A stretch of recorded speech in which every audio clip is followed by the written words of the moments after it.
This is the Page Publishing Book Club. I hope you're having a good night. I'm your host, Alice Stockton Rossini. This is the place where you hear from first-time authors and the road they traveled to make their dreams of getting a book published come true. And tonight, we have some authors with some wild imaginations, I gotta tell you. From the characters dancing in the mind of a 6-year-old to cancer patients who mutate into animals. But first, on a very serious and timely note, how to deal with the mind of a mass shooter, a topic so disturbing on so many levels that it drove a former Tucson cop to write a book he hopes will help us get inside the minds of people who commit these heinous crimes and maybe, just maybe, stop them before they act. Michael Widmer wrote Intervention. Thanks for joining us, Michael. Tell us about your book. It's it's a fictional book, and it is my way of showing the reader what happens in the minds of mass shooters and mass killers moments before it happens. And they're dealt with by a team that's been designated by the local authority and the President of the United States. It's fiction about the real ways that these contemporary mass shooters act based on my experience. I didn't want to use real names because I didn't want to use small children's names and things like that, so I used a fictional story to tell that part of it. What's your experience? I'm retired from Tucson Police after 26 years as a sergeant, and I did 7 years in violent crime supervising detectives, and I also supervise undercover officers and narcotics officers. And surveillance has been the main part of my career. So you have real experience in this? Yes, a lot of experience.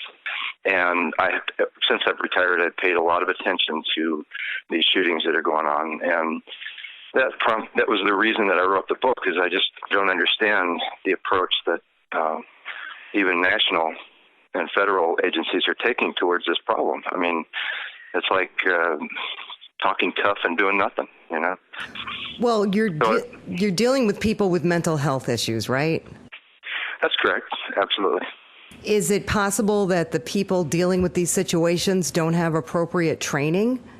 I think that most of them have training for what's available, but here's the problem. While everybody argues over, what can be done with the mental health system, and most people agree that it's just too widespread to make any headway soon, and while people argue about gun control, the kids are still getting killed. And my primary concern is grade schools and middle schools. Those are defenseless children. And so my contention is, and the back of the book contains actual suggestions about what I think needs to be done to secure our schools. But that's the whole point. If you deny them access to the school, they can't kill them while you're arguing about what to do with mental health issues. So how can you possibly know what goes through the mind of a mass shooter?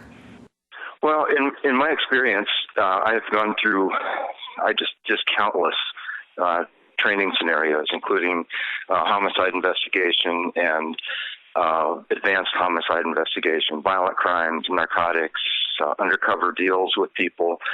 And a lot of the same contemporary actions are done by people who are rapists and who commit violent crimes of all different kinds. And I've done interviews with people who have actually exhibited a lot of those symptoms, especially the kind of symptoms that lead to them thinking that everything in the world evolves around them, somewhat similar to what you might find in a lot of psychotic behavior. And I don't pretend to be a psychologist or anything, but I do recognize some of the things that people do.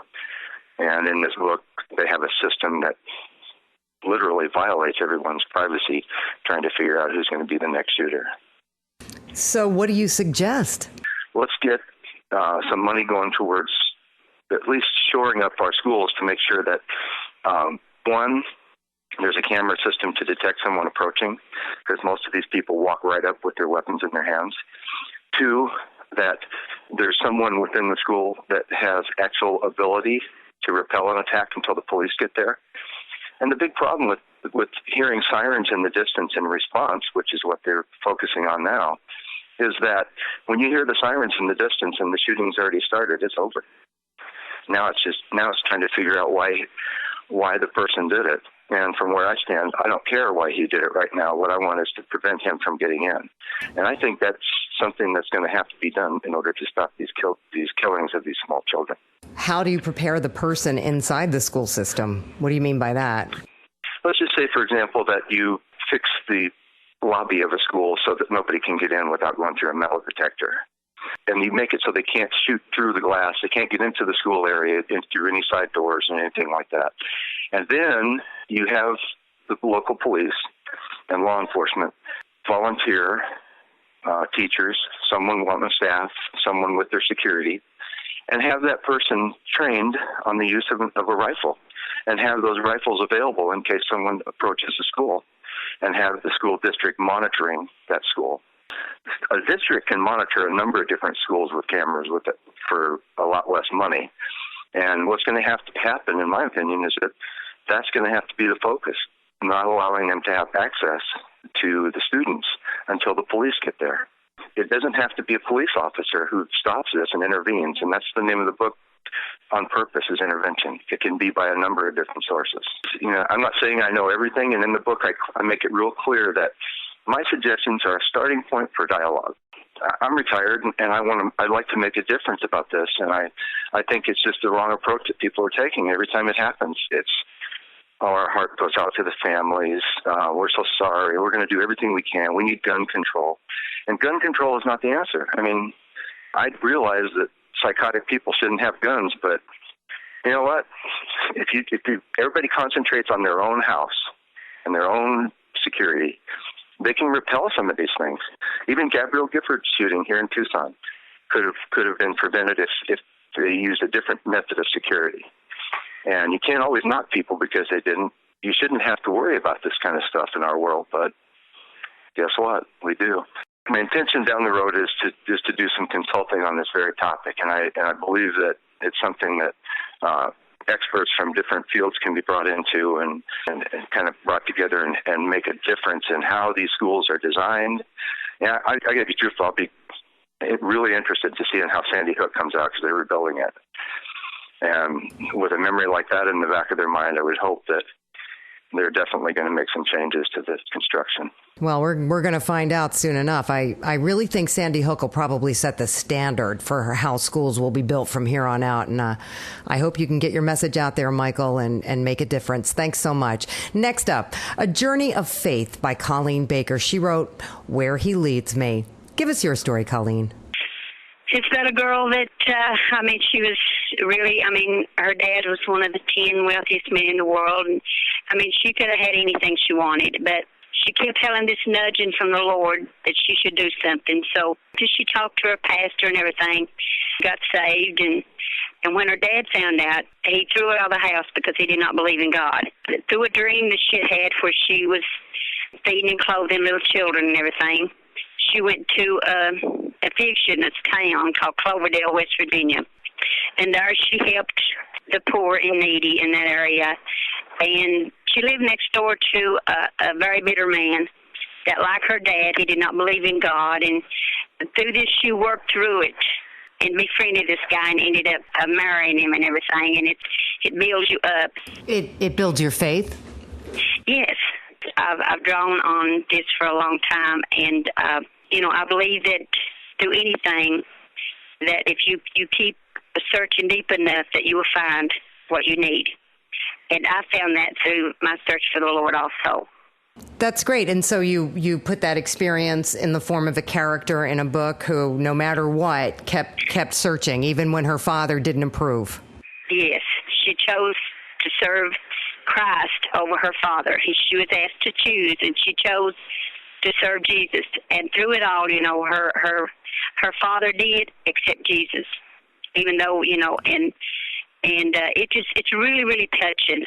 It's really strong characters in it, and it's a good read for anybody. So her father does come around? Yes, at the end. Before she left her home, she wanted to talk to him, but he had gone on another business trip. So she sat down in his office and wrote a letter and explained about how she felt, how much she loved him, and how much she also loved Jesus, and she couldn't, she had to choose him because he was the greatest love. Love is the greatest thing that we have. And so at the end of the story, as he walks her down the aisle, before he walks her down the aisle, he produces that letter, and she sees it and how it's tear-stained where he read it all the time, and it's just really, really touching. It just kind of starts and works its way through.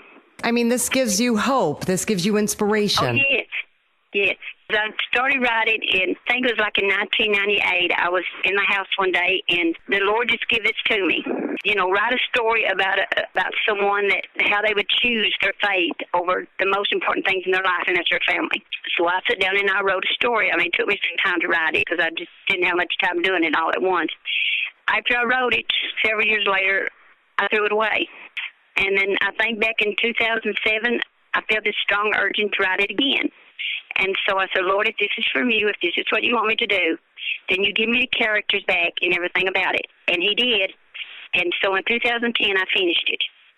And I left it laying for 2 more years, and I said, I cannot do this because it's too good of a book to leave laying. So I sent it to the publishers, to Page Publishing in 2013, and, they accepted it, and it was published. That's great. It just everything just kind of fell into place for you, didn't it? It sure did, yes. Once I start reading, it's hard to put down. I've got that back on everybody that's read it. It's hard to put down until it's finished. It's just got a lot of love in it and a lot of courage and compassion. And it's what I would want to do if I was financially able to do it. So in a way, I'm kind of living out my desires through her.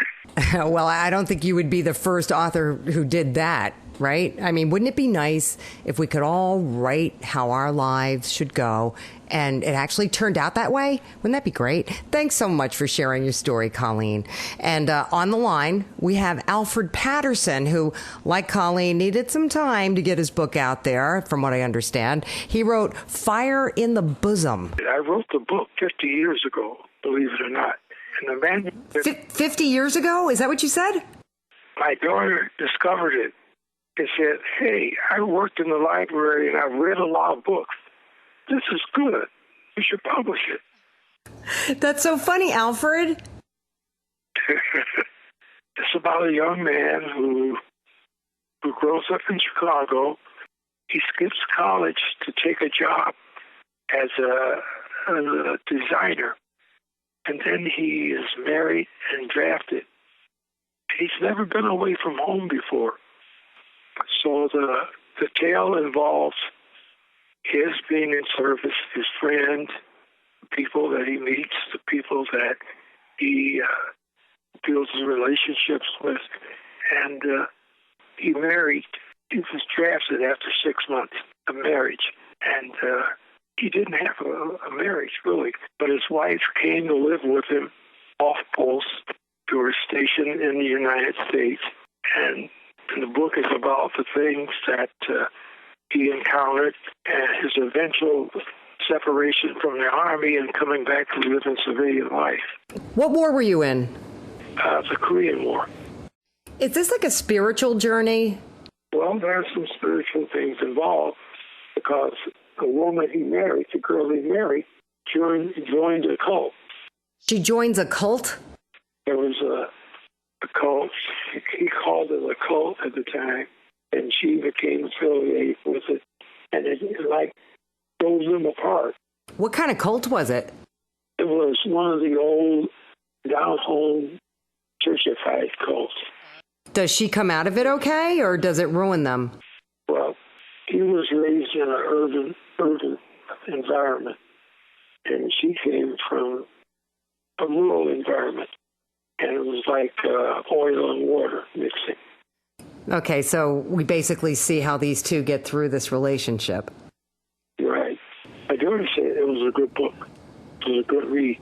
Matter of fact, once I've seen the book published, I read it myself and I say, wow, this is some story. You got to say so yourself, right? It's a pretty good book. Yeah. Well, that's great. How did you find Paige? I've been trying, sending out uploads to different people, and Paige responded with, it was good enough for them. And the guy I work with, the coordinator, we developed a cover we did a lot of changes and things within the book that made it what it is. It's my first book. I'm working on my second one now, which is really a continuation, because the protagonist is enlightened. He sees light, sees the error of his ways, and seeks to change. In doing so, there's a lot of backlash, things that he'd done previously that affect him now. All right, Alfred. Well, good luck with your book. You're going to have to give your daughter some of the proceeds, because if it weren't for her, you would have never written it. You would have never put it out there. I never would publish it. Well, Alfred, you are on your way now, and that's my cue. It's time to take a quick break. When we come back, a woman who would not have published a book had it not been for an idea she got from a 6-year-old who came up with some pretty amazing characters. And what do science fiction and cancer have in common? Stay with us. This is the Page Publishing Book Club. Have you written a book and want to get it published? Then now's the time to call Page Publishing at 800-204-6099 and do it immediately. You see, they're looking for authors of all types of books. And unlike most publishers, Page Publishing will take the time to review most of the books submitted to them. And they'll even give you their feedback. And if they like what they read, Page Publishing will get your book into bookstores and for sale online at Amazon, the Apple iTunes Store, and other outlets. They'll handle everything: copyright protection, printing, cover art, publicity, and editing. So if you've written a novel, a children's book, a cookbook, inspirational work, a book of poetry, or biography, and want to get it published, then you need to call Page Publishing and do it immediately. Call 800-204-6099 now for your free author submission kit. Your road to fame and fortune could very well start with this simple phone call. For your free author submission kit, call Page Publishing at 800-204-6099. Welcome back to the Page Publishing Book Club. I'm your host, Alice Stockton Rossini. Let's go to Jamaica. That's where our next author takes us, thanks to a little boy who inspired her. Pamela Bennett wrote Croaky and Rastaman. Tell me about these characters, Pamela. It's about a gecko lizard, a croaky lizard from Jamaica, and a tarantula with dreadlocks named Rastaman. And they have adventures. They're best friends, and they like to disco dance to reggae music. And what can I say? They run into a few problems with that, where some dastardly villains take over their little life on a plantation so that they can't listen to their music. So they have to find a way to trick those villains. It originated with my 6-year-old nephew doing the school project, and it went from there. What was the school project about?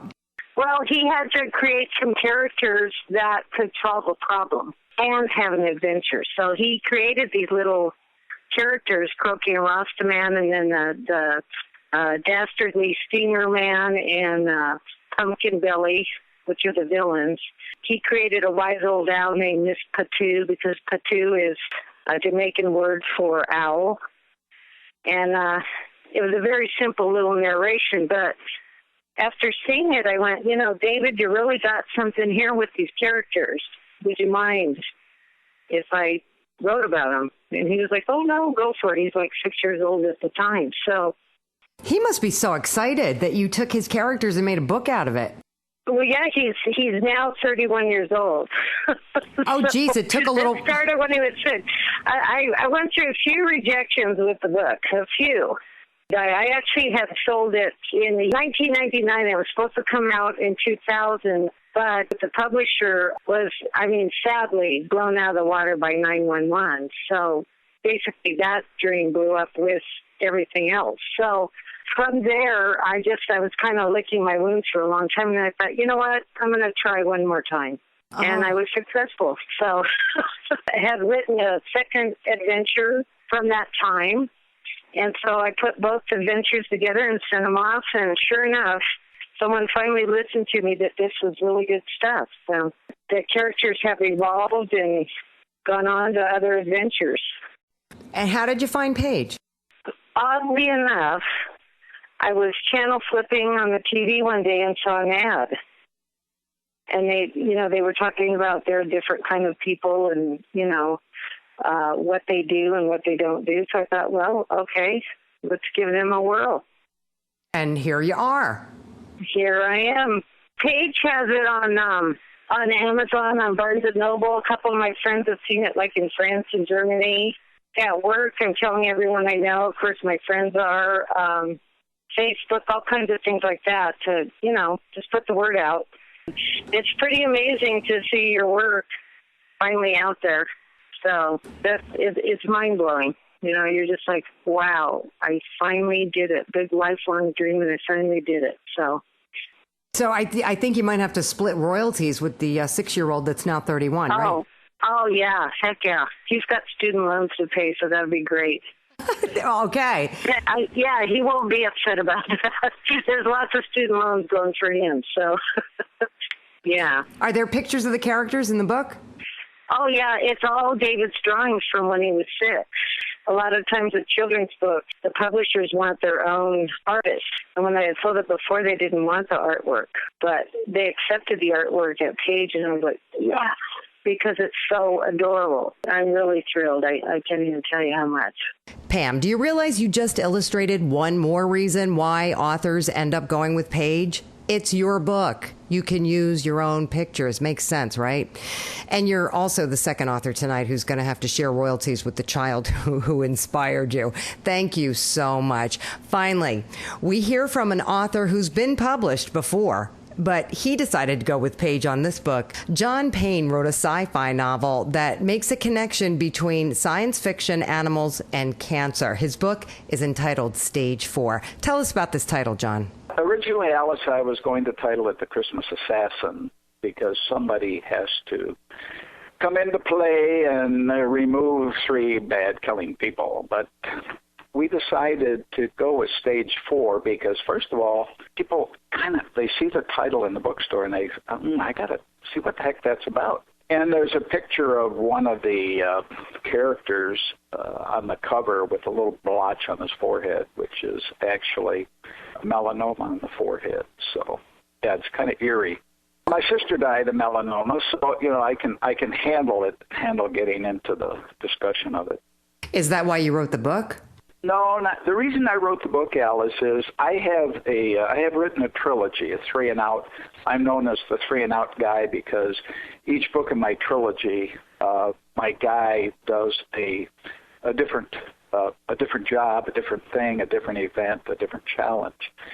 And I do signings in a bookstore down in the big bookstore downtown, and I can see anybody else from about age 12 to 38 who walk in, they want to go where the sci-fi, fantasy, paranormal section in the store. And I said, that's going to be my next book.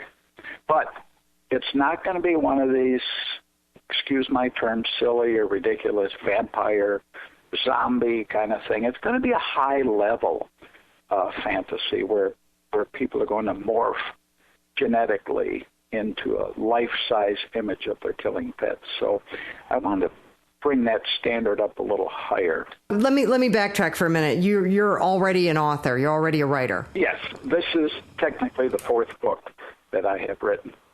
But I really got into the Stage 4 book because I wanted to see how far I could extend that idea.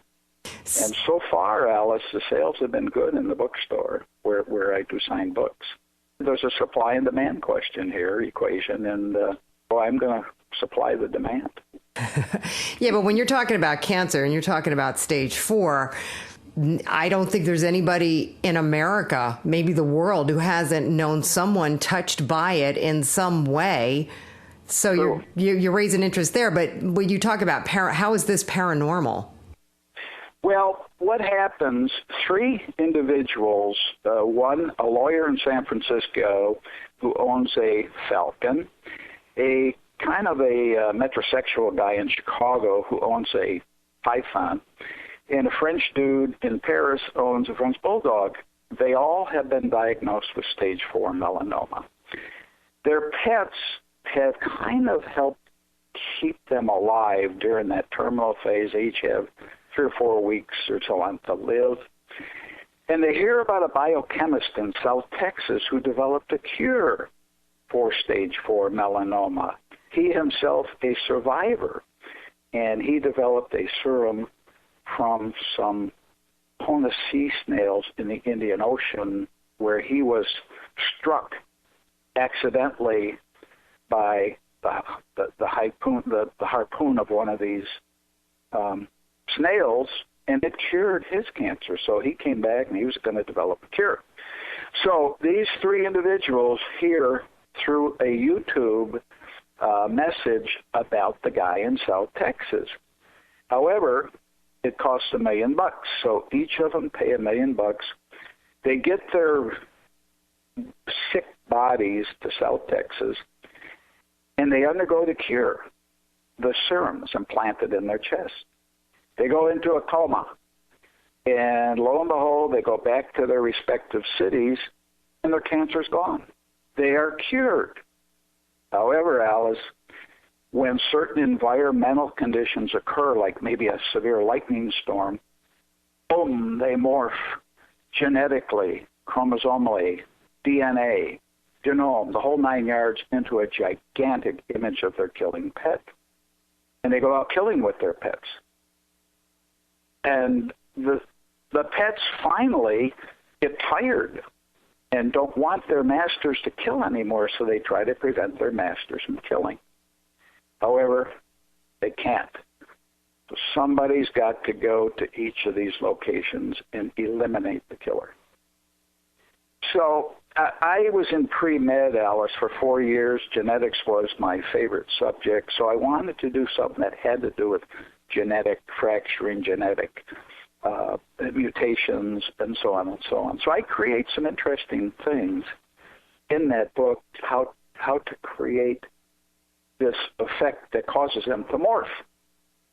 So, wow, that sounds interesting. Sounds really interesting. Well, what is very interesting, Alice, when I was signing my 3 and Out books in this bookstore downtown, some guy came in and he said, "Hey, buddy, what are you writing about?" I said, "Pardon me?" He said, "Well, I'm an author and I am a pet guy and I'm always interested in what people are writing about." So I said, "Okay, Tom Soames is his name." I said, "Tom, I'm writing a book where pets are front and center.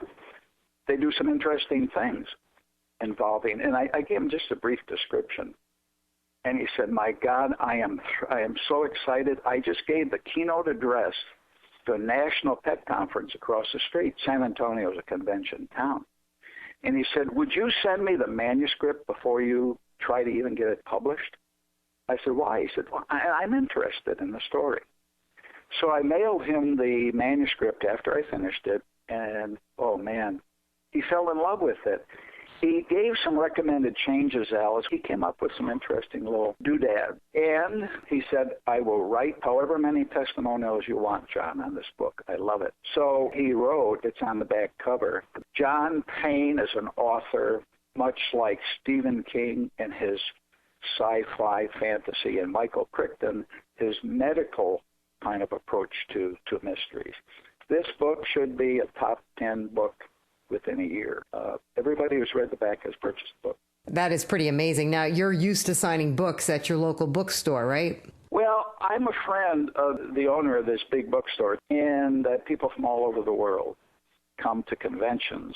And what it does is it gets the books out internationally. I'm curious, why Page? Very good question. Did Page do your first 3 too? No, I self-published, and on this, I felt that this next book, Stage 4, this paranormal, will have a lot of traction. So I started to shop around for agents and publishers. What I liked about Page, it's Manhattan-based, New York Publishing, New York Aura. It's credible.